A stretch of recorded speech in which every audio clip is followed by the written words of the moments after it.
So UFC 274 is in the books, and obviously, there was some big movement in the lightweight division. After an event that saw 4 of the weight class's most beloved fighters engaging in a pair of truly excellent fights. Seriously, while the card itself was a bit up and down, the 155-pounders really brought some much-needed electricity to proceedings. So yeah, in the third highest billed fight of the night, I pretty much had my heart ripped out of my chest and displayed on a platter in front of me as Michael Chandler managed to very quickly shut down a strong first round performance from Tony Ferguson with a truly beautiful front kick. And look, as most of you will know, I am a big fan of both these guys, but during fight week I couldn't help but think that this matchup was going to end very badly for Tony Ferguson. Putting him in there with a powerful, explosive and always game striker like Chandler did seem like a recipe for a pretty brutal finish. And while that is what we got in the end, what really made this one sting was that Tony actually looked pretty good in that opening round. He looked a bit closer to what you could call vintage Tony. And you could just see it on his face as well after round 1, where he wheeled away to his corner with a big smile on his face, almost as if to say, yeah, I'm back. And while I was sitting at home watching this live, probably about 4 in the morning, I couldn't help but feel that somehow, some way we were actually watching El Cucuy overturning his slump.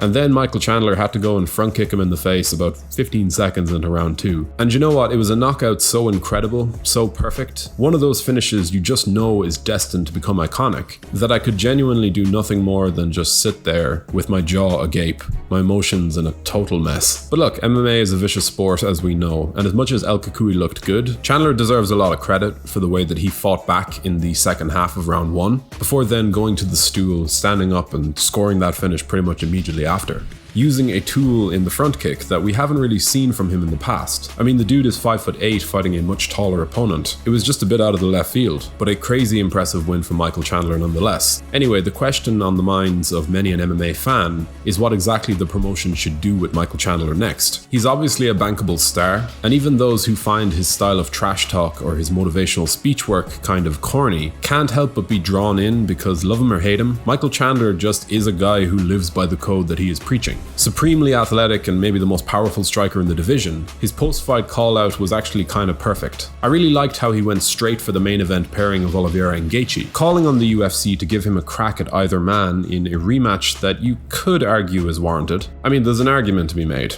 It wouldn't be my pick. Then, and only then, once he got that out of the way, did he make his call out of the returning Conor McGregor. He wants the biggest fight possible, whether for the belt or the one that will draw in the most eyes. And as far as matching him goes, I think that while yes, a title shot isn't that likely, that McGregor fight isn't a bad shout. Okay, realistically, Conor, as I have said many times in the past, needs a major step down in competition. And if I had it my way, he would be fighting someone like Rafael dos Anjos. But in some ways, Michael Chandler also works in that regard. If Conor isn't an option, I think Dustin Poirier works very well. If he is interested in making a return, they could definitely do that at welterweight, but obviously I'd prefer to see it at 155. Anyway, for reasons I will outline later in the video, I think Michael Chandler should fight Beneil Dariush. Tony, on the other hand, will likely be out of action for quite some time, but if he does wish to return, and I don't know, it's not like he looked terrible in there. In many ways, he looked a lot better than he did against Dariush or Oliveira. So if he does want to return, I'd prefer to see him get someone like Dan Hooker, or even Carlos Diego Ferreira, rather than a top 10 opponent or some major prospect on the rise. On a quick side note, if you're enjoying this content and would like to stay up to date with all of our weekly uploads, be sure to subscribe to the channel now, because if we do manage to get 1,000 new subscribers by the end of the week, I will reward you all by bringing you a frame-by-frame, step-by-step breakdown of Rose Namajunas versus Carla Esparza 2, so we can really begin to dissect all of the meaningful moments, like both of the meaningful moments. It's going to be incredible, folks. Hit that subscribe button. We also set up a Patreon, so if you want to help support the channel, the link can be found in the description.